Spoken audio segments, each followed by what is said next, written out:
So there is room certainly for speakers. I believe we have a couple sign up already, maybe 3, I'm not sure.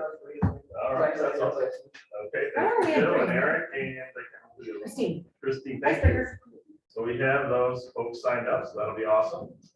But we need some role players. Those are easy roles. Definitely will bring some cookies. I have presents for the winners of table topics.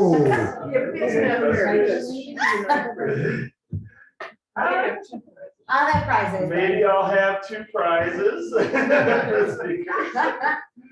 Either way, it'll be some presents and some goodies. So I'm looking forward to that. All right. And there are no other announcements because I didn't see anybody else raise their Let me hand. check online for you. Oh, yeah, see what's going on there out there in the. No. Virtual world, is there anything going on? No. Okay. What is nice, what we did last week for the first time ever was we said here out loud, or like whoever was at the lectern Yeah. said who was here. And then we can also announce who's on Zoom. So we kind of all know who's Okay. at the meeting. Well, I myself am here, Jill Roy, Vice President of Membership. Mark Campos, who's our Toastmaster today. Beth Banks. Caroline Halstead. Dave Licata. Sylvia Batiste. It's the catching hasn't kicked in yet. Mike Licata. Larry McKenzie. Our the esteemed president of Rotary. Shall be nameless. Tracy Farrell. A newest member, Christy Glopper Banks. Let's see, Beth Orr is over. Jeannie Orr is over there. Oh, that's what I haven't gotten. Excellent. Mom loved it. Dr. Gerald Stevens. Eric Schneider. Steve Smith is hiding over here in the corner. Reading about his coffee. Forget it, no problem. And Jackie Penny, our madam. All right, then who's online? Oh, yes, now. Could Eric just hold up a square picture frame in front of him so we'll feel more at home like he's at Zoom? Who's online here? Online, we have Phil Russell, Thomas Moran, who was our quiz master today, I believe. Chris Nisser, sorry. David Jones, evaluator number 3. Jen Zapala. Len Thornton. Oh no, that Len's over there. That's Eric today. Phil Russell and Ryan Flory. Look at that beard drying hands. Wow. Dad beard now. Yeah. So we have 7 attendees online. All right, with that, I will turn it over to our Toastmaster today.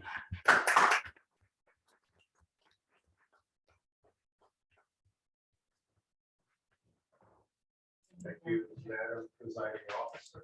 Toastmasters, good morning. It's good to be here in person to see you all and those of you.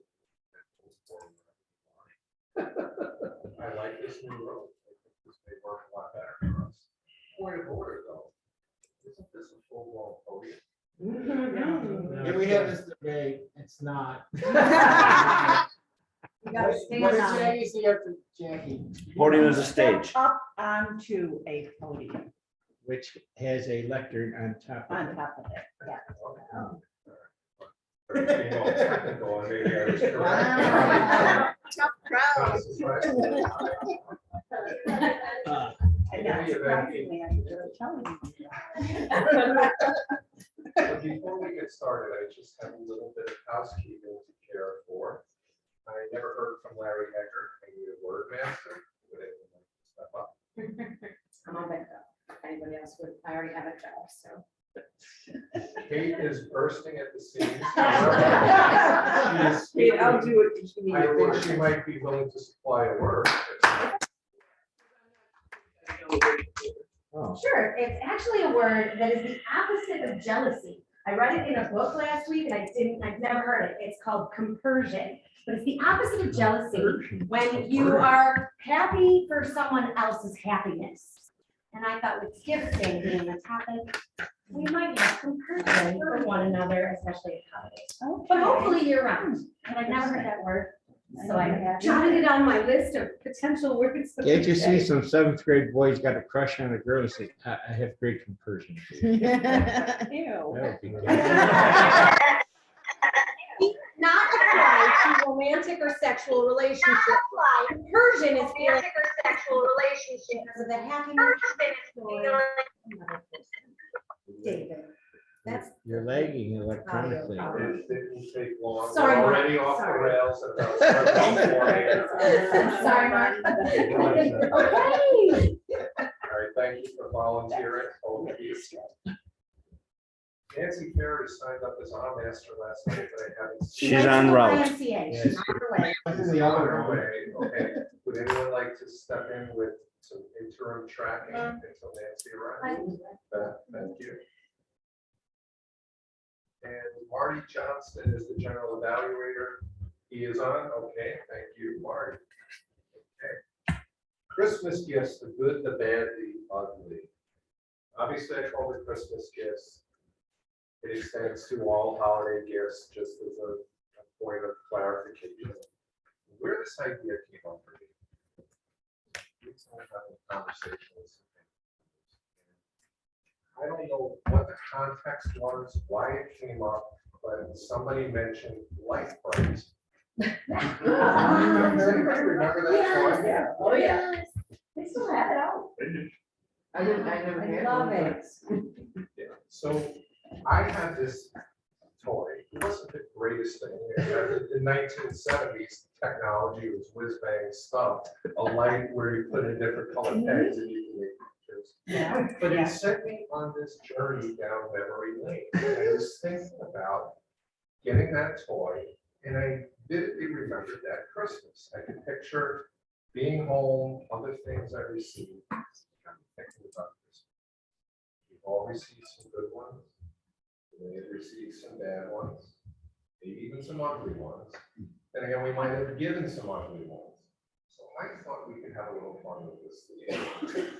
As you speak today, I would encourage anyone who addresses the group to share with us a brief tale, something really awesome you ever received, maybe an epic fail that you had. I'd like to hear about it. Because I think about Christmases, and of course you always reflect as a kid. And I think of some of the best things I ever received. And obviously, growing up in the 70s, video games, when they were in their infancy, that was pretty cool stuff. I can remember a series of Christmases where I received my first Pong game. Those of you that grew up with sophisticated video games will never know the simplistic joy of just moving two bars up and down and bouncing the ball back and forth. I couldn't even do that. I remember getting the next, I think it was the next year, it was Telstar Combat. It was a tank battle game, levers, and you can move the tanks. That was a lot of fun. But the topper was the year I got my first Atari 2600. That was a great Christmas. So again, fellow Toastmasters, feel free to share with the group. So what I'd like to propose a toast, and I want to get this out of the way because I always forget to propose a toast as a Toastmaster. Here's to Christmas gifts. May we give gifts that make people happy, and may we receive what we want. Hear, hear. It's all ordered. I'm not hearing. It was when Joe. Nothing came out. We will move on to the job holders today. I'd like to introduce our word master, Jill.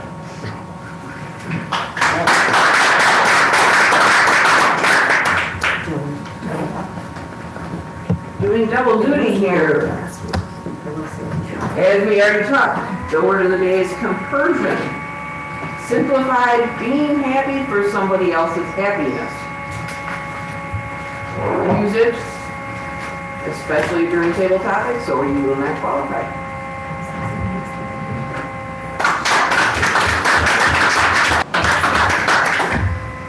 Our master this morning, Beth, thanks.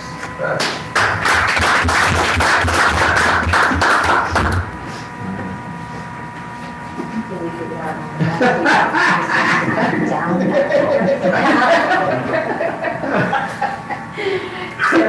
of today, until Nancy gets here, if she wants to just hand it up, is the odd master. I am counting ums, ahs, pregnant pauses, and the use of other filler words that we do tend to do.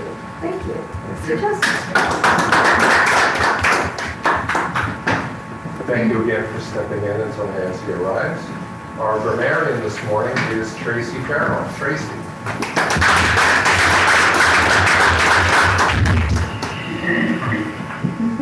Thanks for bringing that down. So I'm going to take a small twist on Mark's theme of the good, bad, and ugly and turn that into grammar. I'm going to be listening to the good, really ugly grammar that we all have, and I hope at the end of the meeting we'll all have conversion for each other. Thank you.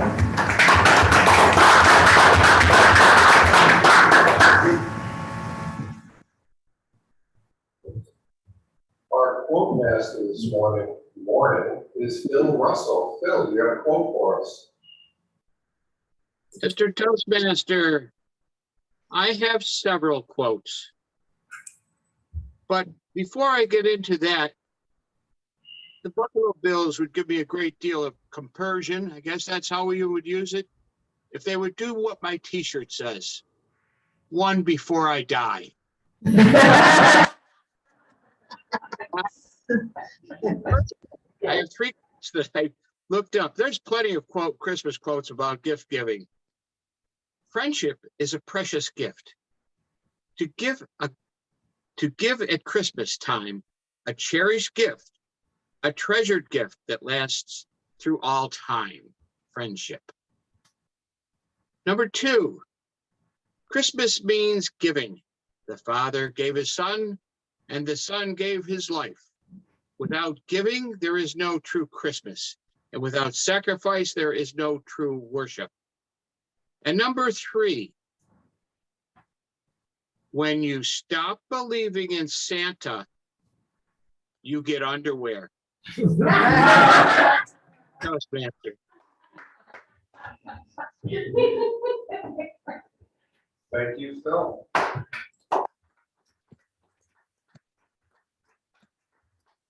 Our jester this morning is Steve Smith. Steve. He's in a good mood. Oh, yeah. Somebody make some coffee for him. It's still not a shot of coffee, that's it. There's a couple of the things that just sitting there laughing at me. Calm down. After we do my part. Now I gotta be I'll funny. make you coffee. You're always funny, Steve. Trust Sure. me. Anyway. Moving right along into hell with everything. What is the best possible holiday present? A broken drum. You just can't beat it. Oh, I love Did you hear Walmart's giving away dead batteries for the holidays? No. They're free of charge. One more of these and I'll move on to something. What's the Grinch's least favorite band? Dan. The Who.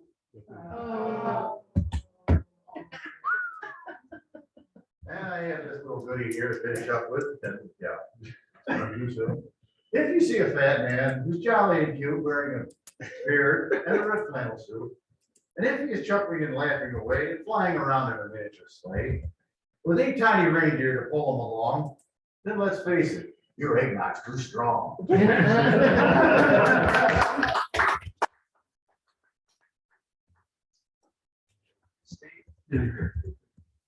has arrived to assume her role as an art master. Would you like to?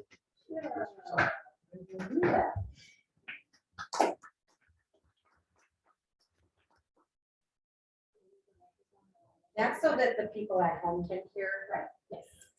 All right, Nancy and I will be your master today. I started off with a duh at the wrong Y. And I had no clue this one even existed, so I'm very glad to find it. And I didn't know it had a ramp either, so thank you for guiding me to where I needed to be. I will be listening for ers, ahs, ums, and so all those words that we use for floors And if you use duh, you get extra.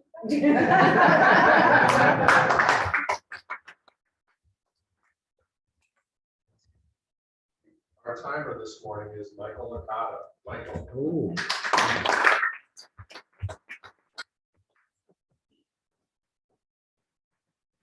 Thank you, Mr. Toastmaster, fellow Toastmasters, and our people on Zoom this morning. My job is to type everything, all these speakers this morning, table topics is 1.5 to 2 minutes. Speeches are usually 5 to 7, but they can differ, and our evaluators usually 2 to 3 minutes. Thank you very much. Michael. Our tech and gesture master is Chris Lockport. Thanks, Chris.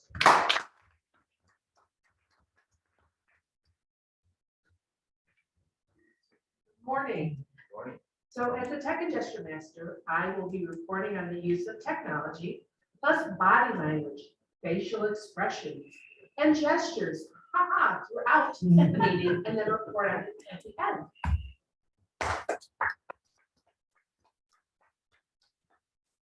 Chris. Our quiz master this morning is Tom Moran. Tom.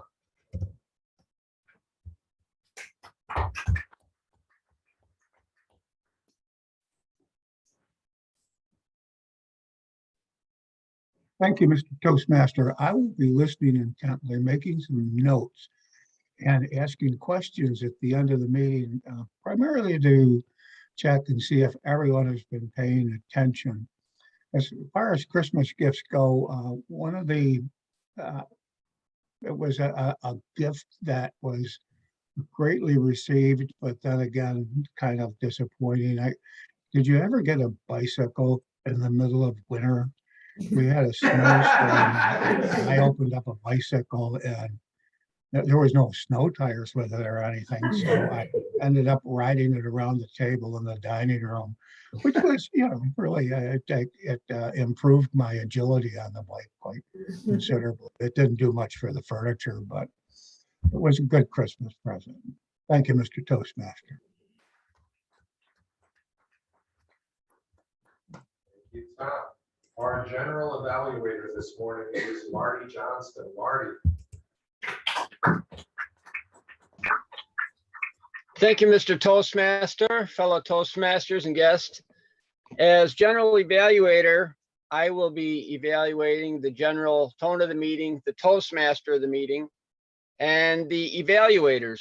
As far as the good, bad, and ugly Christmas gifts, I just in general feel fortunate to have received a gift on a number of years. You just feel fortunate to have received a gift. Thank you. Back to you, Mr. Toastmaster of the day.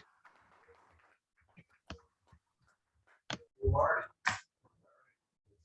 For anyone's favorite portion of the Toastmasters meeting, our club mom will test our ability to speak extemporaneously. So I would like to turn control of the lectern over to our tabletop master, Jackie Kenny. Good morning, everyone. Good morning. Jackie, would you do us an audio favor and pull that microphone as close, like you can keep it in the clip, but you can ride all the way and push forward towards you. Can we turn it around the corner so that? Just the folks at home are having a tough time. Yeah. Yeah, that'll work. It's got to be turned right in though. Exactly, I was saying. There we go. Yeah. That's Better. better. I looked up the word From North compersion, Carolina. and interestingly, it is a well-known term among those who practice consensual non-monogamy. Well, I didn't know Which I that. find That's not what my definition said. the only way you should practice non-monogamy is consensually. Joy for other one's joy makes more sense to me. So make sure all of our participants to use that word today, compersion. And you think I was Correctly, scolded. please. Jen Johnson corrected me and said Dave was right. I was like, no, that's not the definition I found. Christmas gifts are always kind of interesting. I know I've gotten some stinkers in my time, like the year we got married very young, so there were many, many years when there wasn't a whole lot of money. And one year, my mother-in-law gave Kevin's younger sister this beautiful robe for Christmas. And I could have really used a robe. I got a box of towels for my gift from her. And I thought she liked me, but I was never sure after that. So let's see. Chris is online this morning, and I don't think he has a job. Maybe he'd like to tell us about an interesting Christmas gift he got once upon a time, using compersion in there somewhere. Chris. Good morning, fellow Toastmasters. Thank you very much for the opportunity here. The introduction by Mark gave me a chance to think about some Christmas gifts in the past. And one of the most memorable ones that stick out to me, I don't recall about how old I was, perhaps 6 or 7. We used to celebrate Christmas Eve at my grandmother's house with, it was my family, my dad's brother and sister-in-law and my cousins. So it was me, my sister, and 2 cousins. And we would always get a few Christmas presents under the tree, mostly from that side of the family, from my grandmother.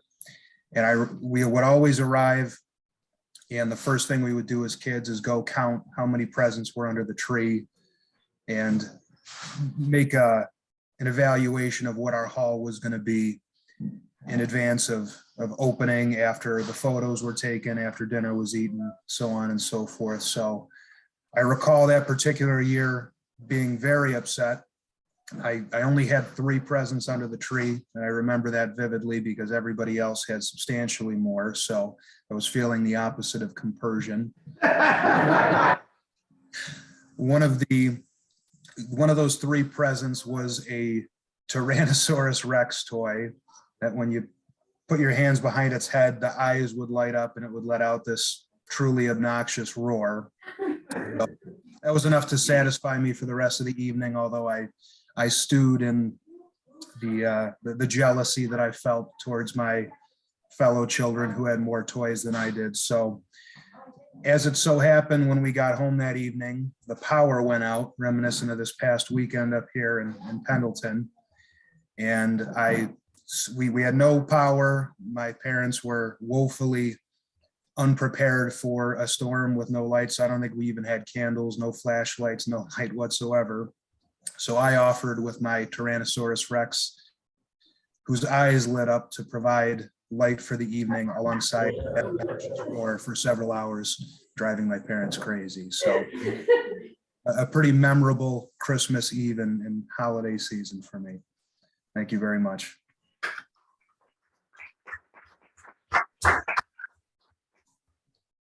Thank you, Chris. I remember that toy. I think one of my nephews had it. It really was obnoxious. Well, it looks like I don't have a lot of people to choose from this morning, so I'm thinking some people might have to do double duty, although Eric Schneider doesn't appear to have a job. So Eric, I bet you've had some very memorable Christmas presents over the years. Maybe you'd like to tell us a little bit about one of them. Eric Schneider. Don't forget to do the version.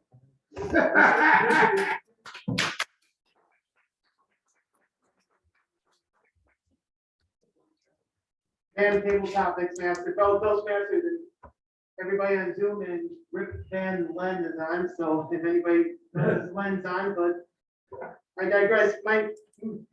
May have some memorable holiday gifts besides clothes.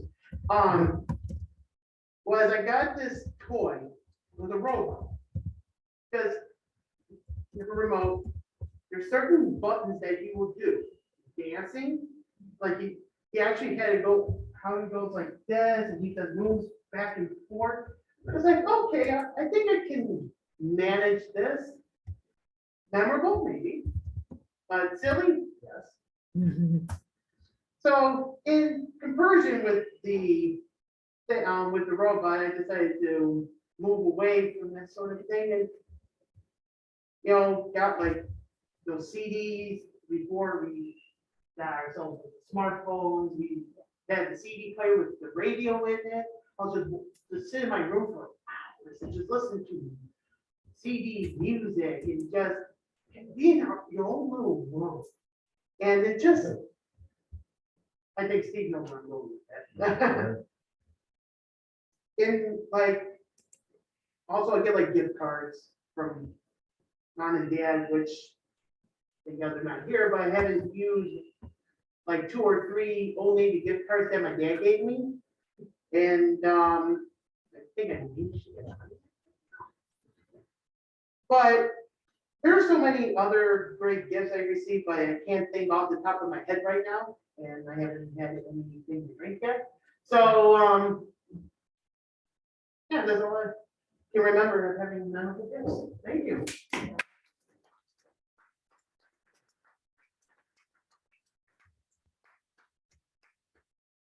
Thank you, Eric.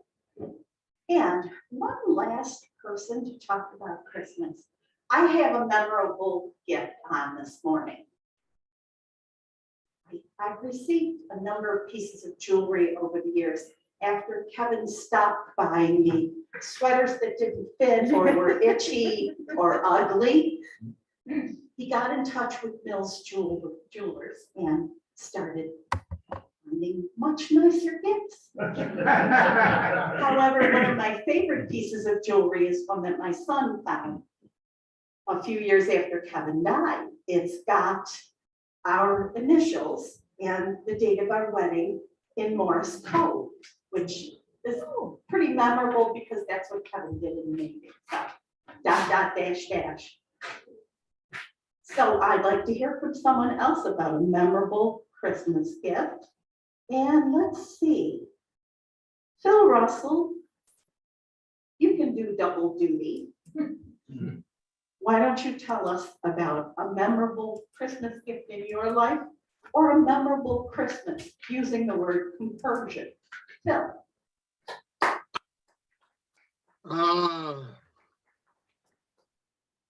Madam Topics Master, fellow Toastmasters, the memories, coming home from college, meeting up with my sister and my father down at Jake Stoll's. My father was usually negotiating how to get that tree from him and take it home already decorated because he didn't want to go out and find a tree because he was decorating himself. And so Molly and I would go out and get the most memorable gift ever given to our 3 younger sisters. Hamsters, a little white mouse. That little white mouse didn't see the light of day for very long. It chewed through one of my mother's carpets that she was going to use at the lake. I saw it happen. She grabbed that thing by the tail, whipped open the upstairs window, threw that thing right out into the snow, and we never saw it again. I think that's what happened to Taffy, the first dog that Mom said ran away out the door. Those hamsters, I think they're still living. Their descendants are still living at 176 Gooding Street, because when they propagated and went on the species, we could never find them all. They just kept getting into the woodwork. I gotta find that word, compassion, because that was Sorry. my sisters. They love those little rodents. However, my mother did not. My father would just continue laughing and go to work at the gas station. Madam Topics Master.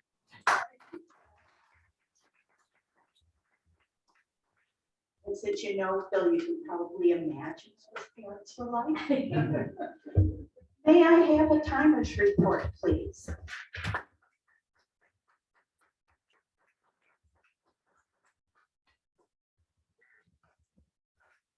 Thank you, Madam Tabletop Manager.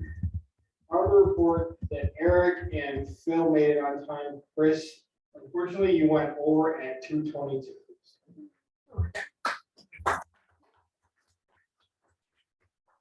Masters report, Jill.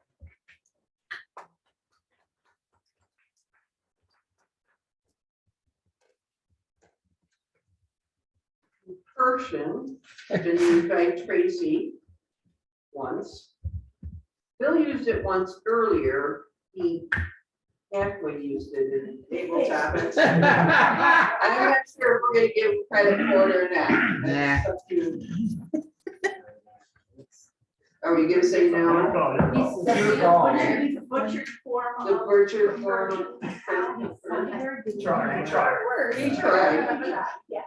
Chris and Eric both used it, so they all sort of qualified. If you want to go down that road, Eric used it incorrect. We can get very picky because that's kind of a thing, just saying the word as opposed to actually using the word. Yeah, we gotta get stricter. I will now turn things back over to our Toastmaster of the day. For the very Thank you, Jackie. So I think it's a pretty safe assumption we've all seen the Christmas Story about 300 or 400 times. One of my favorite. For Christmas, you'll have about 12 opportunities to watch it for a 24-hour period.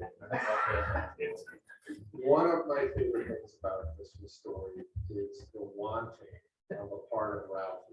He wanted that Red Ryder BB gun so badly. I think we can all relate to really wanting a gift. One of my favorite gifts that I ever received, and it's such a sweet thing, but we're talking like mid-70s. I'm into science fiction and stuff like that. I'm a Star Trek fan and all that. In the mid-70s, there was this really awful science fiction show, Space 1999. What's that about? Has anyone ever watched that? Yes. My God. I watch reruns of this on free streaming services. What a ridiculous premise. I can't believe I thought this was great. But they had these awesome spaceships. They called them Eagles. And in one year, I wanted the Eagle 1 spaceship. It seemed to a little kid like it was huge. I'm sure it was this big to me now. But you could remove the command module and all that, and it came with all the figures, and that is my favorite Christmas present I ever received. I actually looked on eBay just out of curiosity, so you could buy one, and people are charging like hundreds of dollars for this thing, so I'll pass. Anyway, it is time to move on to the speaking portion of the meeting. Our first speaker this morning will be Kate Orr, who will be evaluated by Ryan Flory. Ryan, would you like to introduce Kate, please? Absolutely. Thank you, Mr. Toastmaster, fellow Toastmasters. Good morning. I will be introducing Katie Orr, who is speaking out of Level 3 Pathways Persuasive Influence Path. It's going to be a 3 to 4 minute speech. And we are going to be shocked because I think she's going to struggle with this one, but it's to practice delivering social speeches. And we know Katie is a little bit shy. Let's make sure we give her a warm welcome. I have the title, Mr. Toastmaster. Do you also have the title? I have the title. Okay. Thank you, Ryan. So, fellow Toastmasters, please join me in welcoming Kate Orr with Worth Getting Up for Each Other. Worth Getting Up for Each Other, Kate Orr.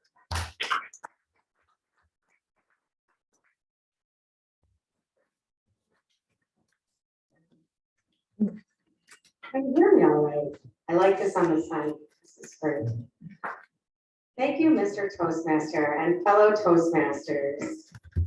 Worth getting up for. If you're a night owl like me, I know some of you are night owls or new parents, getting up in the morning, waking up early, Getting out of bed can sometimes seem insanely difficult. That alarm goes off and you think, why did I stay up so late last night? It can't be 5 a.m. or 6 a.m. or whatever time it is you're getting up. We hit snooze, maybe again, you're half awake. Maybe a screaming child demands breakfast and that gets you out of bed. Maybe it's work calling, maybe it's your dog. Like, my God, it's time to get up, let's go outside. It doesn't have to be that way.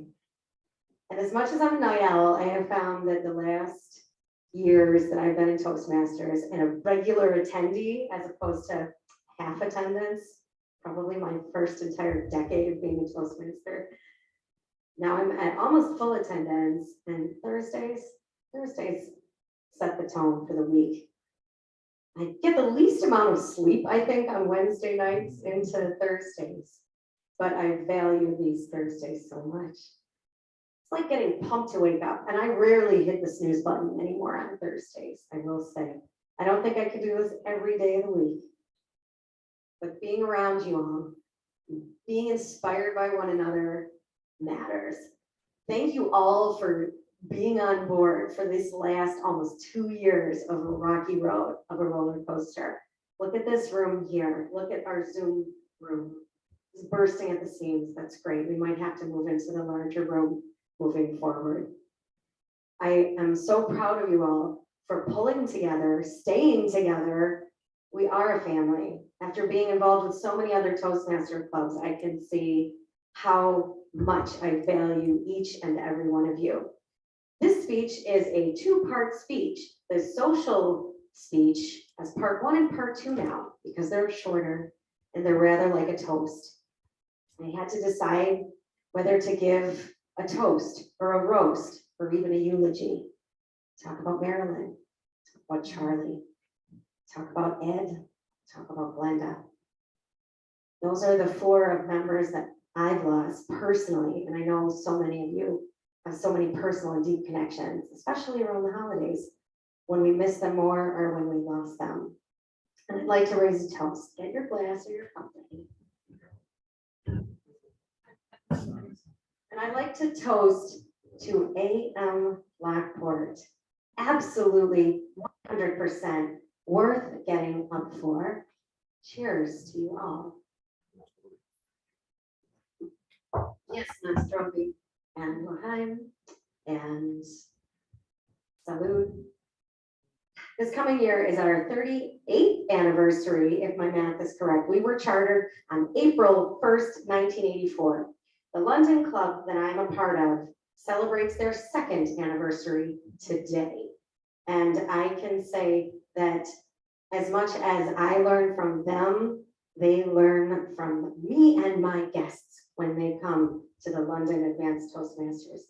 Super exciting. And I'll invite you again to that club. But for now, stay focused, stay the course. We got through 2021, 2 more meetings. Let's do this again next year. Thank you, everybody. Mr. Toastmaster.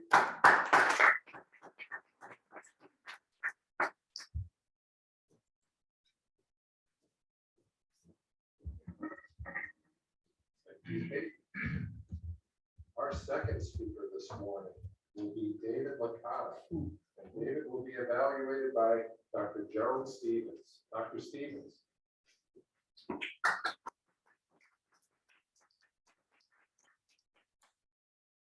Morning again, fellow Toastmasters. It's an honor today to evaluate Dave Licata, one of our veteran Toastmasters, probably members. Correct? Charter member. He is a veteran 2 weeks in a row. That's pretty cool. Now the challenge for Dave has come speaking at any time. Oh, lately. Moving right along the pathways. Today I am evaluating him, some purposes for his speech basically are to do a well-organized speech. It could be on anything. It could be humorous, informational, any type of style, done them all. I have no idea which style is going to use, but I definitely look forward to it. Because his title is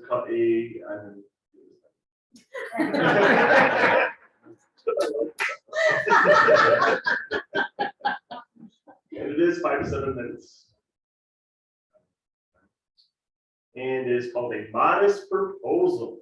A modest proposal. From the Modest. salesman, Dave Lacoste.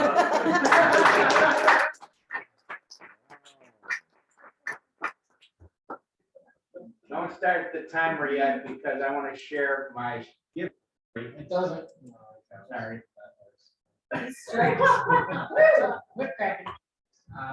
My worst moment ever, I had my first heavy duty girlfriend, and it was my birthday or Christmas, and she gave me if the younger people had to picture this was a vinyl record in a cardboard sleeve. 78? No. I opened it up and it was Three Dog Night. I'm a Stones guy. I got ugly and I'm very ashamed of it, but I will use the excuse that I was just a kid at the time. Now, to balance the story is there was a tremendous pressure when Trivial Pursuit came out. I had given up hope. I had given up hope of ever getting one on Christmas morning, and when we all went to my mother's house, and I ripped it open, and she had got one. Yeah, I got my first Trivial Pursuit game. Now it's time to move on, Michael, to a modest proposal, and that's what I want to do today. Mr. Toastmaster, fellow Toastmasters and guests, I've hit this hammer and anvil many times. I am the penultimate baby boomer. That means when TV came on, they were starving for inventory. So they used to run old Flash Gordon serials. We watched these like they were just invented, myself and my other 4-year-olds. And we didn't understand that our parents had already watched these at the Rialto or the Palace. We didn't know that. But I thought, space. I really like outer space. I like this science fiction thing. And then TV answered with their own TV shows. And the first one was Tom Corbett, Space Cadet. Then I remember Buzz Corey, Space Ranger. And then there was Rocky Jones. He was Space Ranger as well. I don't think Buzz and Rocky knew each other though. Because they came on years apart in different television companies. But this became really ingrained in me. Then other kids were getting Mad Magazine and I was getting Space Magazine in the mail. Very serious about Project Mercury, Gemini, Apollo. I was there when the world launched the first man into space, Yuri Gagarin of Russia.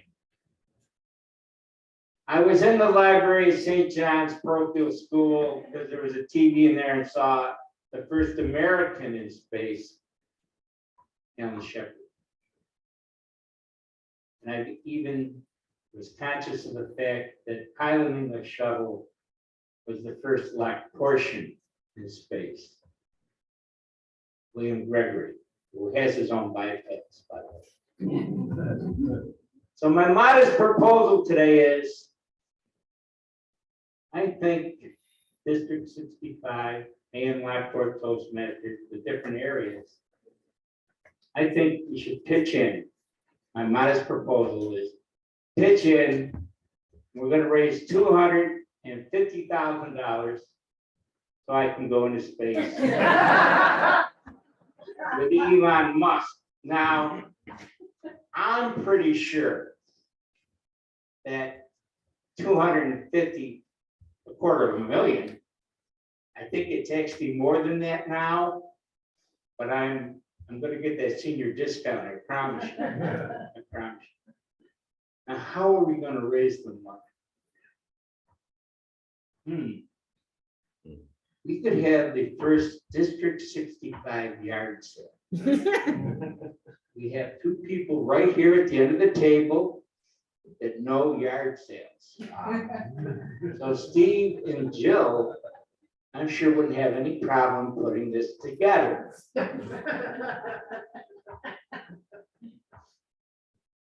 Now, we could get District 65, find some giant yard somewhere in the middle of District 65. We could assemble all that yard sale stuff. That's my modest proposal, and I promise to pay you back upon my return. But first, you know, some of you might be put off by it. But I want to point out what an opportunity for conversion in my name. Don't you think?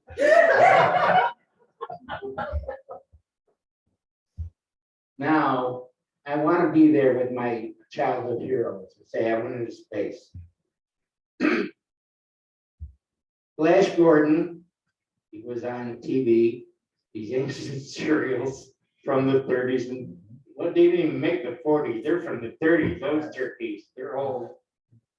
And Buck Rogers was a famous funny paper spaceman. Incredibly, neither the Buffalo News nor the Courier carried Buck Rogers. I'm proud to say that Flash Gordon was in the Union Sun every day for a long time. Now, just because I'm obligated, I'm up here, I'm Dave Lacotte, I can't help myself. Buck Rogers used to go into space and return from a spaceport. Class, does anybody have any idea where this spaceport was? It wasn't a fictional place. The author of this comic strip picked an actual city. Lockport? No, but Sylvia and Larry are going to be real embarrassed when I give the name. Niagara Falls. It's Niagara Falls. So he must have known Tesla, which ties this whole thing together. Bell Aerospace. Yeah, so you can understand this is all coming together. And I just wanted to make a modest proposal this morning. Mr. Toastmaster.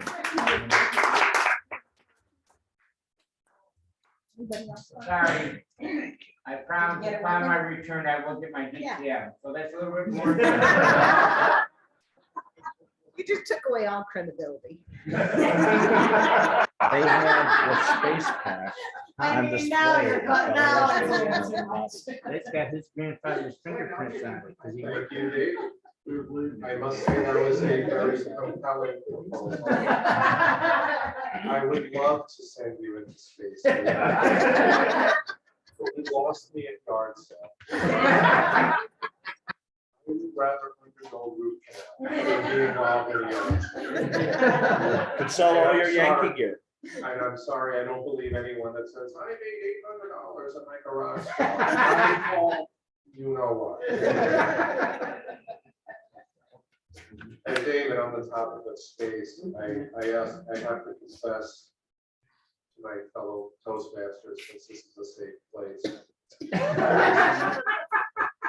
I was digging through a box where I had a few books stored, and to my horror, this past week, to my horror, I realized I still had your Gus Grissom autobiography, which I failed to return. I'm that guy. So I still have your dragonfly. Oh, so where are you? We'll have a prisoner exchange. Since we're confessing, I also have one of Dave's books. Would anyone else care to come this? Any library books still in possession? All right, let's get it back on the rails. Our third speaker this morning will be Carol Ann Halstead, evaluated by David Jones on Zoom. David. Unfortunately, on the agenda, Carol Ann's information was not posted, but I did receive a bunch of words in chat. So this is what I have for Carol Ann. Sirens of the Spring Pathway Descriptive Speeches. That's what I don't know what it means. But that's what her speech is going to be. So, the Toastmaster. All right, Mr. Timer, let's go with 5 to 7 minutes. Please join me in welcoming Carol Ann with Sirens of the Spring, Carol Ann Paulson.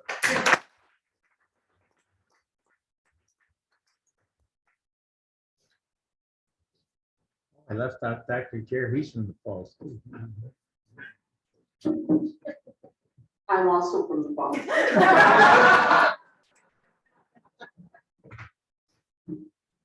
1947, it was a banner year.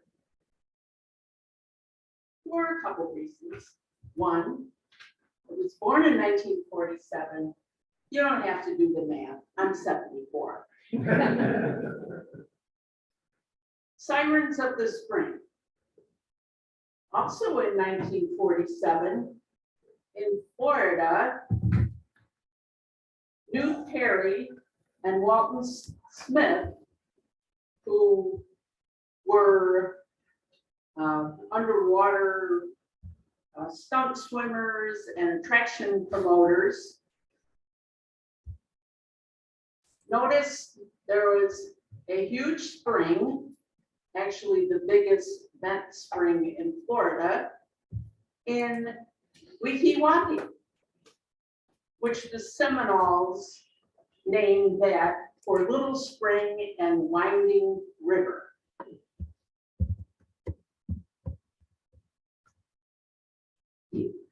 Newt Perry particularly thought we could have an underwater show. And why not mermaids? So he developed an auditorium, which I was recently to just last month. And you go down a ramp after you see the spring, and you realize you're going lower, which you're probably under a viewing underwater scene. As you sit there, they play some music, they show some old movies of when this show first started. And then the curtain raises, a bunch of bubbles go before your eyes, and all of a sudden, there are some beautiful mermaids peering out at you. They have the long flowing hair, and they're, of course, they're fin instead of legs. And they make it look so easy. And they're underwater, they look like they're singing along with the music. But frequently, you see a little hose that they grab onto and take a breath.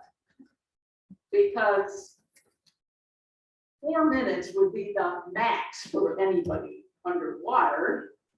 And since Newt Perry was very expert at underwater scuba diving and things, he developed these hoses for them.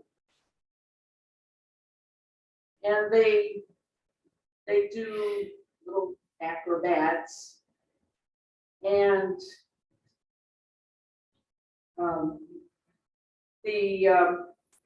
the spring there at Weehawken, I said it is like the largest, and no one's ever found the bottom. People have gone down. Now these mermaids don't just decide I want to be a mermaid and the next day they're in the water. It's months of training. They have to be scuba diving certified. They have to learn how to breathe in this hose, which we talked to one of the mermaids and she said that it's a very long time to learn.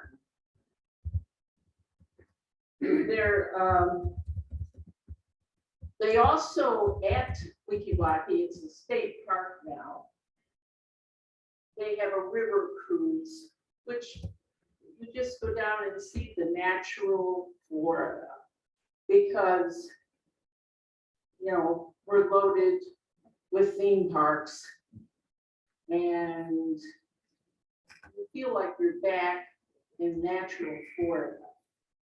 We visit friends in the villages, which you might as well say has taken over the entire central Florida area.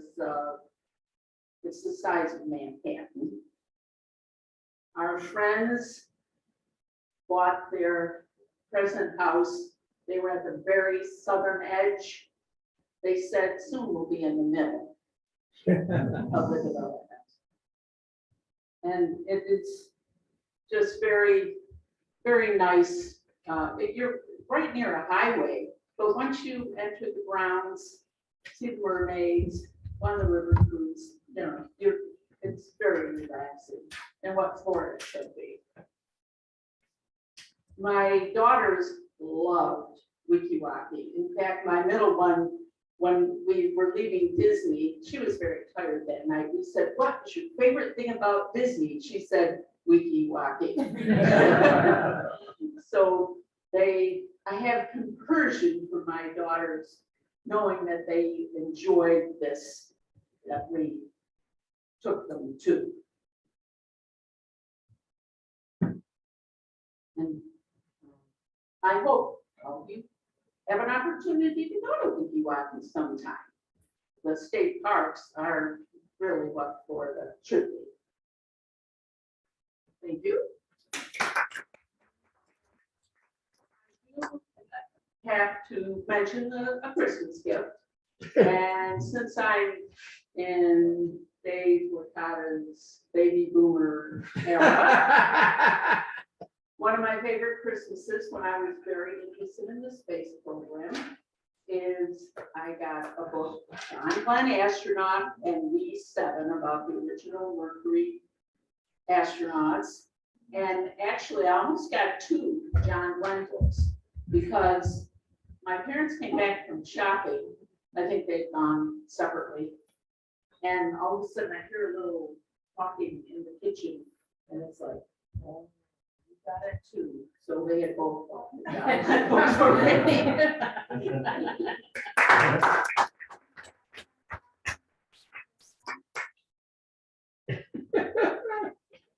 Thank you, Carol. Thank you, Coffee Bunny. At this point, I would like to call for a timers report. Michael.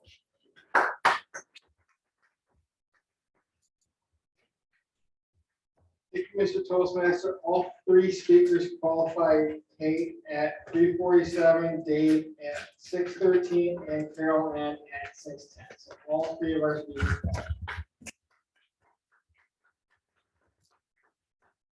Very much. So please cast your vote for Dave. I'm sorry, for Kate, Dave, or Carol.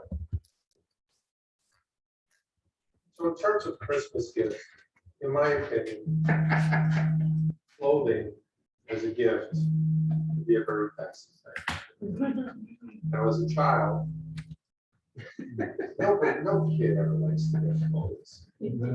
You wanted the toys. You happily rip open the wrapping paper and you saw it was clothing. You really weren't thinking about hurting the giver's feelings. You were pretty deflated. But early in our marriage, I made the colossal mistake of trying to give my wife clothes for Christmas. I went to a ladies' store in the local neighborhood. I got input from the sales associate, but most men are not qualified to buy clothes, especially this one. And it's just a slippery slope. So that was my worst epic fail. Since then, I've redeemed myself. You don't get through 32 years of marriage unless you generally handle the gift thing pretty well, birthdays, anniversaries, and Christmas. But there's always the style issue. Doesn't matter if you get another woman's input, you There's too much variability there. But far worse than that is the size concern. You can't get that, there's no margin for error. Too big, you're in trouble. Too small, you're in trouble. You might even be in trouble if you got the right size. Anyway, we'll move on to the evaluation portion of the meeting. I'd like to introduce our first evaluator, Ryan Flory. Ryan. Thank you, Mr. Toastmaster and fellow Toastmasters. Mark, I think the trick is that when you give them the close and they don't like it, you just tell them they're overreacting. I think that's the number one thing to calm them down, right? Is that not? I'm sleep deprived, so I don't know entirely. How long is Ryan gonna be here? So before I get into the evaluation of Katie and her speech this morning, I wanted to adhere to the Toastmasters request. So in talking about gifts, there's two moments that stand out in my mind. And the first is when my brothers and I were younger and we were sitting around opening up gifts from grandma and grandpa and mom and dad and aunts and uncles. And my younger brother had opened up about a dozen gifts so far, and he had gotten the overwhelming socks and t-shirts and jeans and the replacements for his underwear and all the fun stuff that 6-year-old kids love getting at Christmas. And with 2 gifts left, he began to throw a temper tantrum and said, "I'm not opening anything else. I'm never opening anything more." And if your family is like mine, AM&A's boxes and JCPenney boxes were the universal gift wrap. So everything looked like clothes. Well, several temper tantrums and minutes later, my grandmother finally walked up to him, kicked the box, and you could hear the Lego shifting around in it. And maybe you wouldn't be shocked, but these 60-0 happened real quick, and he tore into that package like there was no tomorrow. And it's just a great memory to have as you go down for a half an hour listening to these screams only to be overwhelmed by joy moments later. And then the other one is always like to do a random gift each year. And so I've adopted families that, Secret Santa style or drop things off at different locations. And I think that's probably the most rewarding thing you can do. So if you ever get a chance to do that, whether it is somebody you know or not, or whether you're ever going to know their reactions or not, you just get that warm fuzzy, and it's the time of year where a warm fuzzy feels good. So I recommend it highly. Now, going into the speech by Katie this morning, it was a level 3 speech, and she hit the time perfectly, which is always the first thing you want to look for, right? Worth getting up for each other. You started off, Katie, it was a fantastic way to open up the speech and relating to everybody except me, because when you started to say those alarm clock times of 5 and 6, you didn't quite get to 6:55. So I didn't quite relate, but I know what you were going for there, and I really appreciate it. It gets the audience involved a little bit more. It gets a couple smiles on their faces to lighten the mood before you get into the speech. I think, the ability that you had to focus around the room, I wanted to give you kudos for as well. You were looking back at the TV screen, which I can see is kind of behind the LEC podium.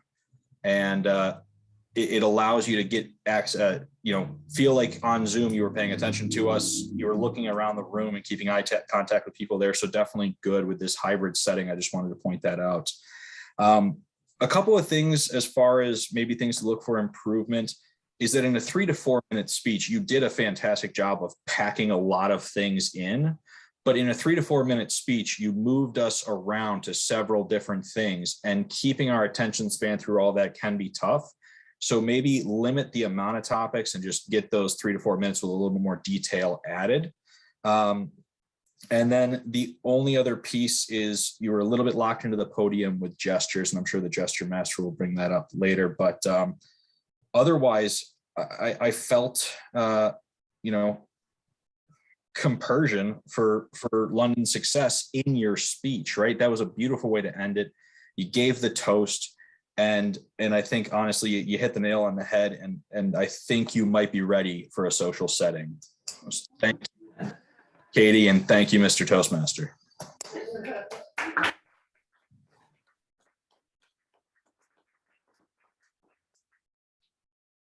Ryan. Our second evaluator this morning will be Dr. Gerald Stevens. Dr. Stevens.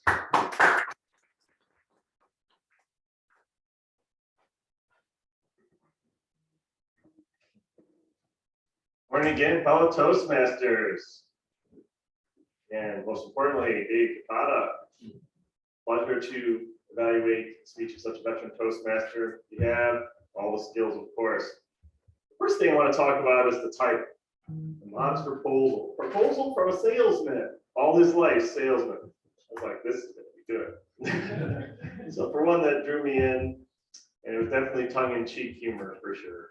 So I definitely love that. I learned something about you today, and maybe other Toastmasters did. I did not know that you're a space enthusiast. No idea about that. We do have a lot of Star Trek fans and whatnot in the room. I've heard in the past, but I never heard you talk about it. So it's pretty cool. Started learning something, much like you learned something about me last time. So it's pretty cool. What might also be of interest is that I actually entered a raffle to do this. Yeah. You had to go into space, yes. Yeah, my wife actually did it, and then the plane blew up twice. So she said if I won, I wasn't going anyway. Success stage from the start. But back to Dave. Humor about it. I looked around the room. It's always a good idea for evaluators to do is look at the room and see how the room was responding. Engaged. Every eye was on Dave. Everybody was laughing. Excellent engagement of the crowd. So love that. The idea raised $250,000. Even offered ideas for fundraisers. So here's my idea. This is what I want to do. How can I make this happen? Perfect salesman technique. Love it. Let's do a lawn sale. May not be favorites of some Toastmasters, but that's fine. Any way to raise the money, right? And I also love that you have a local connection. But as Toastmasters, this will give you some pointers for improvement. The only couple things that I had was move out of electric. So we kind of get the feel for that. Tighten up your organization a little bit, the space references, because you're kind of here with them and kind of there with them. Maybe just kind of all in one spot. Maybe have some humorous fundraising ideas. So not maybe just a lot of sales, maybe some funny conversion ideas. Yeah, and I bet you could come up with those. I have no doubt. Some other pros, I would say, as a veteran Toastmaster, he had eye contact, local variety, of course. Some gestures, just natural. He proposed, talked about his childhood heroes, and he used the word the day. And in his conclusion, he had a pitch, sales pitch, to kind of bring it all together with the title. So I really love that. And I think we would all love to send you to space. So let's maybe challenge Dave to raise some money in other ways. Mr. Toastmaster.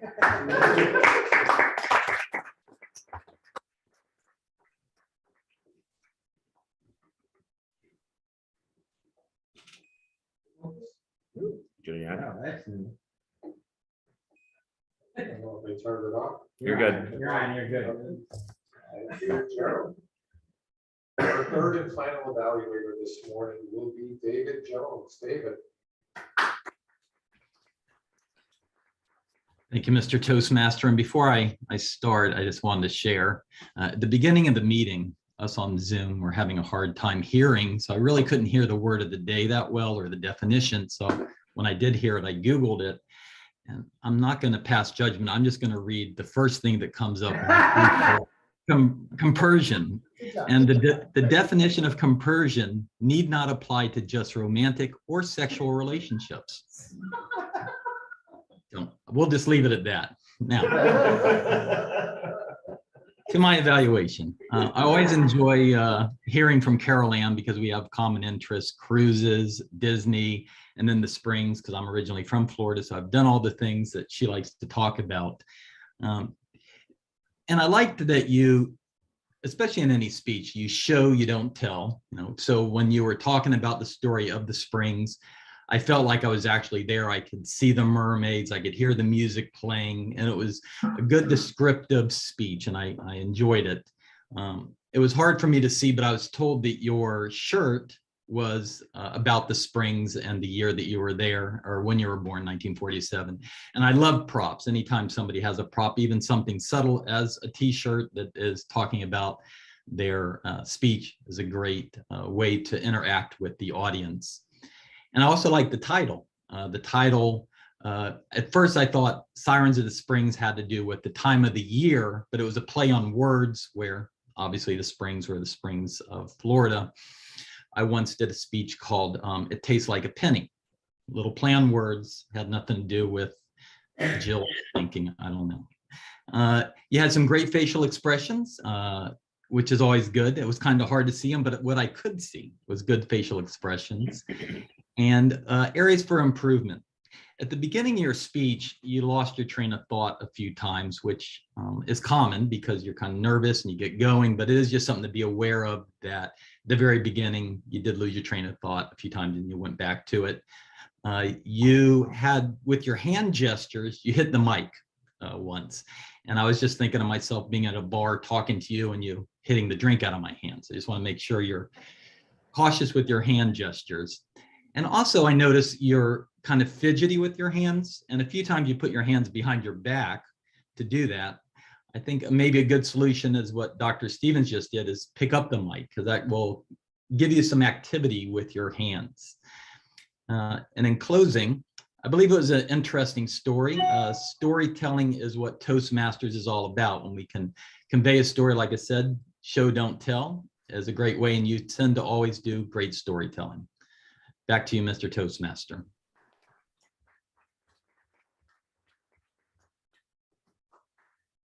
Thank you, David. Michael, can we get a final timers report, please?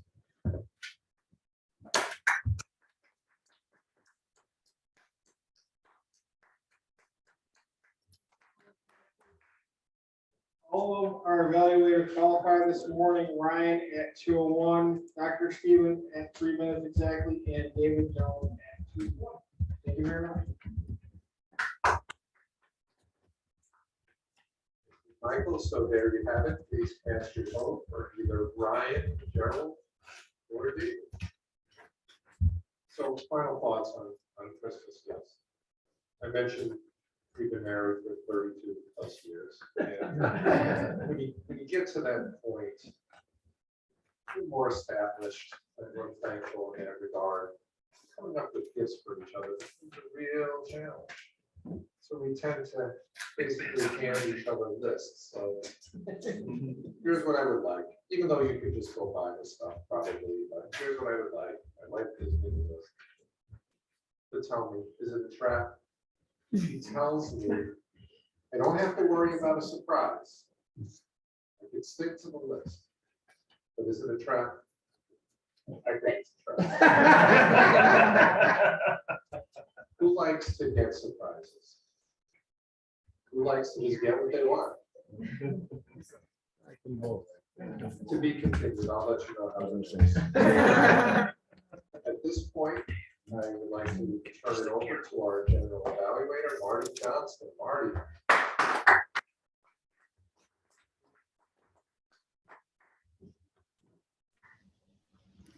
Hi, Mark. Thank you. Thank you, fellow Toastmasters. I do not see any guests. Mark, you ran a great meeting this morning. You started on time.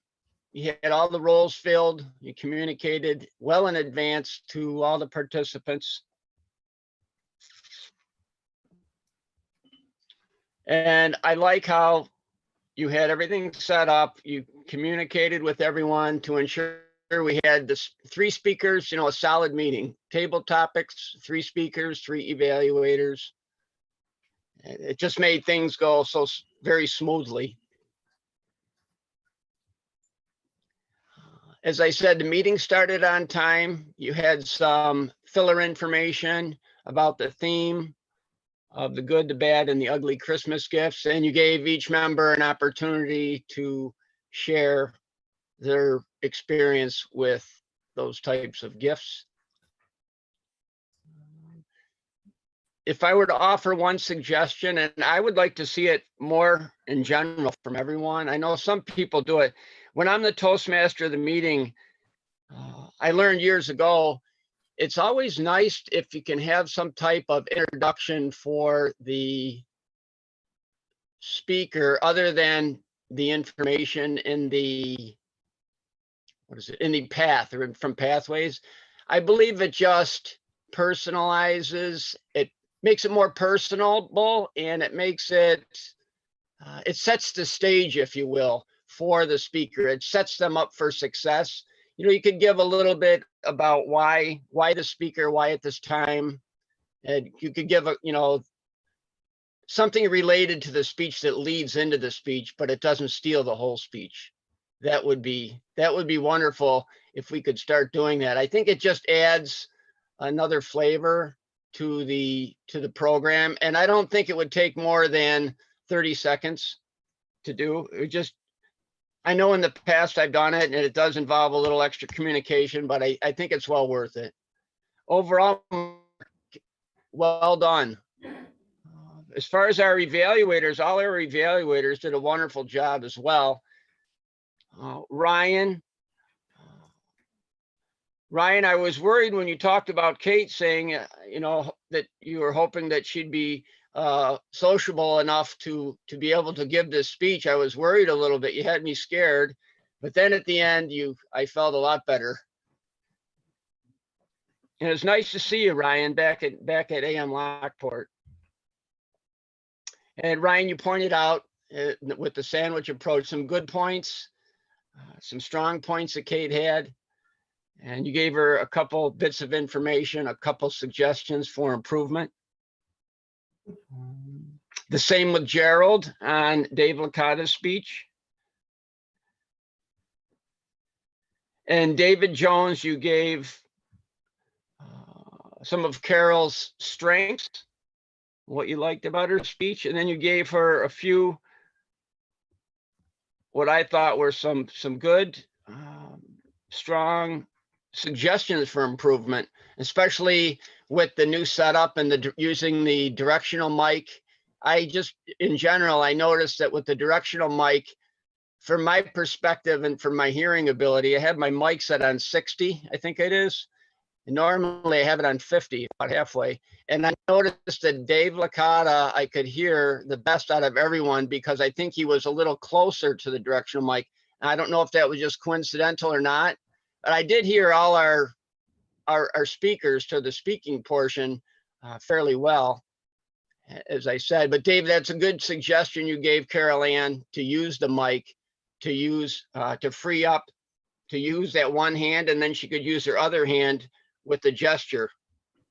So that was, so I would like to thank all our participants in table topics, our speakers, and our evaluators for a well run meeting.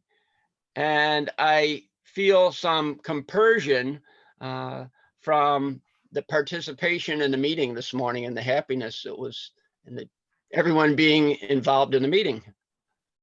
At this point, Mark, if you'd like, I can run through the reports. You can start with the master report.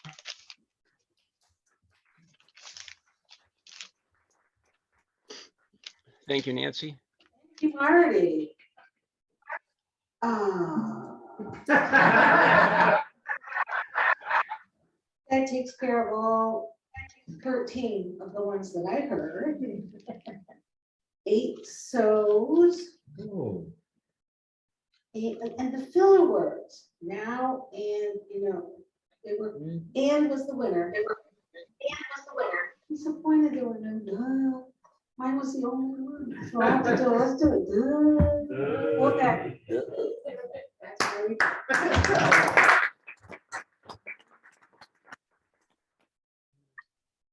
Next, how about our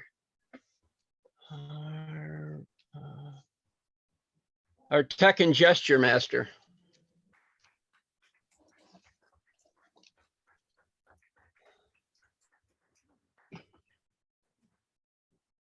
morning. When it comes to tech, this is our big problem. When you're at home, you don't have to maneuver around this or make sure that you're talking and constantly looking at the mic and not moving away. Because every time you move away, you only hear half of what people are saying. For us, it's not that bad, but when you're on Zoom, they don't hear everything. So you need to be aware of where the mic is. And Kate, you did really good at moving yourself, but continued to speak through the mic while you were doing it. So adjusting the mic when you get here, making sure that because you can hear the sound of your voice through a microphone.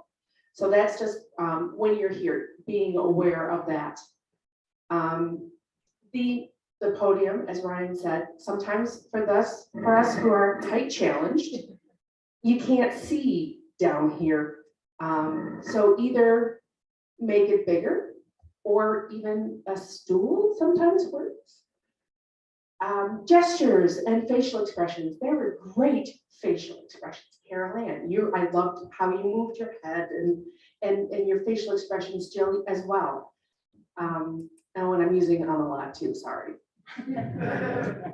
Some of the bigger ones, Eric, everybody's clapping, quiet down. Phil, opening the window and chucking the mouse through the window. So there was great expressions and great body movement. So that, I believe, is my report.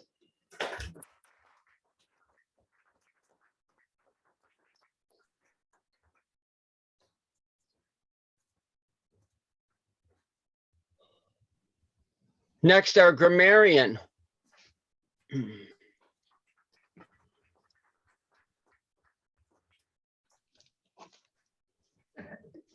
Ow.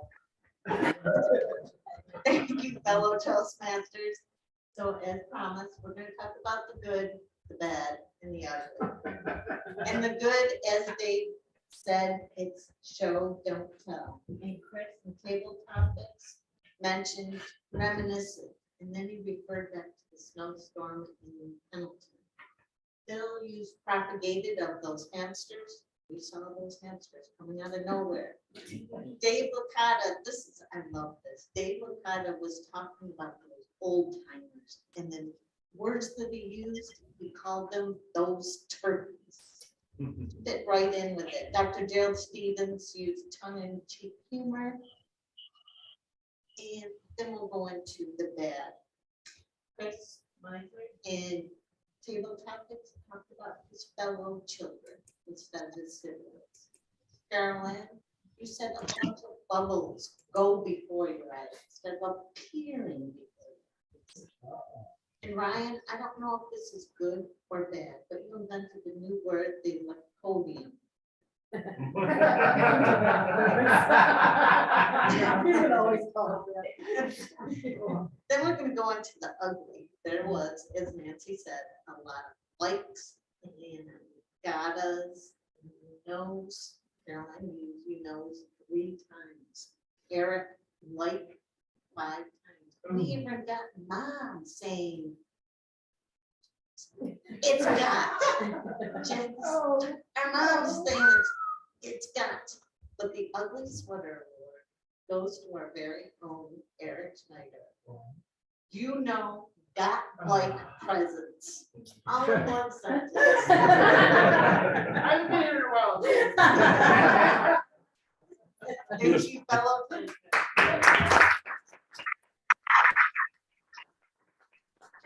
Thank you, Tracy. Next, our quiz master. Thank you, Mr. General Evaluator. My first question is, what time is it? 8:30. 8:30. Oh, okay. My first question would be, Eric Schneider got what memorable gift for Christmas? The dinosaur.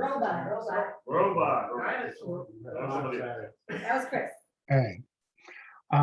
Which evaluator has grown a quite impressive beard since we've last seen him? Don't know what that question is. Repeat the question, please. Repeat the question. Ryan. Hopefully somebody everybody on Zoom got it. I have the advantage of seeing Ryan there. That's magnificent, Ryan. Thank you.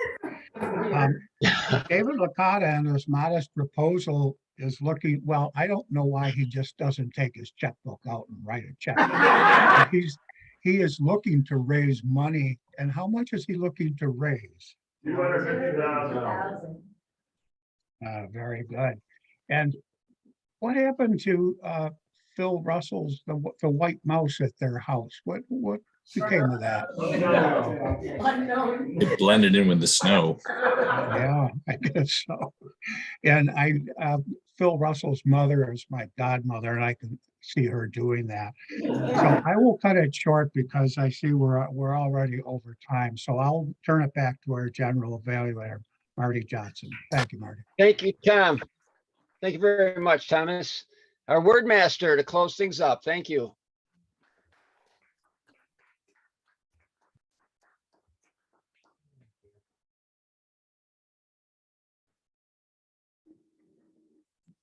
Considering the conflicting definitions for this word, it actually got used quite a bit. It got used 5 times after table topics. Dave Licata, Carol Ann, Ryan, David Jones, and Marty all used it once. Now, one thing I did notice is Tech and Gesture Master Chris did not point out. Phil, with his background, was swimming in the water. There was water under his body. That is my report.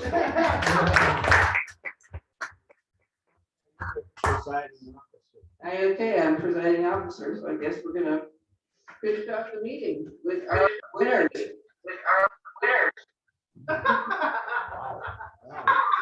We are having a little bit of feedback issue here. Table topic speaker. I'll turn that down. They can still hear you. Keep going. Okay, Phil Russell. Even though you're swimming in the water. It's pretty cold out there right now. It's gonna be Bob, not Phil. Yeah, Phil is with.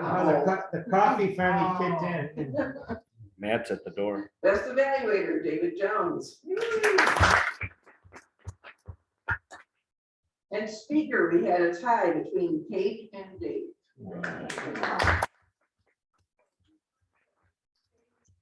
should, because I didn't vote and I would have voted for Dave, so.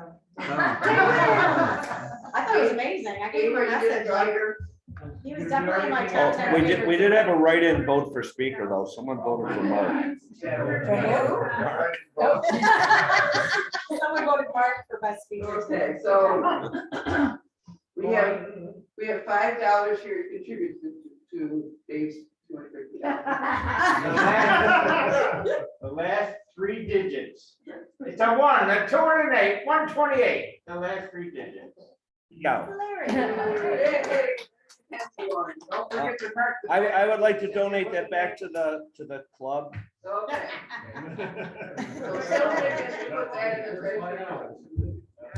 Oh, we're doing the collection for the kid for camp next week. That's instead. I'd like to of give that to the kid from the server- club instead. Instead of the server donation that we usually did for Christmas gift.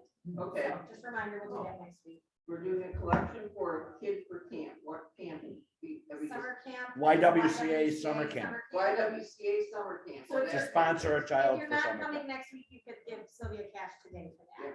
Or you could send a check if you're going to only be here by Zoom. Indeed. Since we aren't giving a ticket to our speakers. Thank you. And with that, I will close the meeting, but I could not have a gavel here. My first time being able to run it. We can find it for you.